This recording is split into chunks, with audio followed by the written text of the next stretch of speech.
ঢাকা সাহালী থেকে নাবালিকা গার্মেন্টস কর্মীকে অপহরণ করে নওগাঁয় নিয়ে এসে র্যাব ৫ এর হাতে ধরা পড়লেন অপহরণের মূল হোতা পলাশ। ভিকটিম উদ্ধার করেছেন র্যাব ৫ রাজশাহী।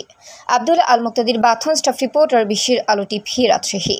নওগাঁ জেলার মান্দা থানাধীন চক গোপাল ফকিরপাড়া এলাকায় অভিযান পরিচালনা করে অপহরণকারী মূল হোতা এইজাহার নামীয় ১ নং আসামি মোহাম্মদ অমিত হাসান পলাশ, পিতা মোহাম্মদ হাবিল, কামালপুর থানা, নিয়ামতপুর জেলা, নওগাঁকে গ্রেফতার করে এবং নিখোঁজ ভিকটিমকে উদ্ধার করে।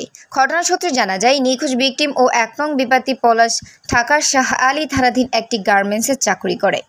১ নং বিবাদী ভিকটিমকে নানাভাবে বিভিন্ন প্রলোভন ও কুপ্রস্তাব দিত। এই সময় কুপ্রস্তাবে ভিকটিম রাজি না হওয়ায় ক্ষিপ্ত হয়ে পলাশ মেয়েটিকে ক্ষতি করার পায়তারা করতে থাকে। পরিপ্রেক্ষিতে ১২/৯/২০২৫ তারিখ রাত্রি আনুমানিক ২ ঘটিকার সময় ভিকটিম কাজ শেষ করে বাসায় আসার জন্য রিকশা অপেক্ষায় শাহ আলী থানাধীন নবাবেরবাগ এলাকায় গার্মেন্টসের সামনে পাকা রাস্তার উপর দাঁড়িয়ে থাকা অবস্থায় ১ নং বিবাদী অন্যান্য বিবাদীগণের সহায়তায় বিয়ের প্রলোভন দেখিয়ে ফুসলাইয়া ভিকটিমকে জোরপূর্বক একটি অজ্ঞাতনামা সিএনজিতে তুলে নিয়ে যায়। পরবর্তীতে শাহ আলী থানায় ভিকটিমের মাতা বাদী হয়ে অপহরণ সংক্রান্ত একটি মামলা দায়ের করেন। এরই প্রেক্ষিতে উক্ত আসামিদেরকে গ্রেফতার ও নিখোঁজ ভিকটিমকে উদ্ধারের জন্য অন্যান্য আইনশৃঙ্খলা বাহিনীর পাশাপাশি র্যাব ও গোয়েন্দা নজরদারি বৃদ্ধি করে।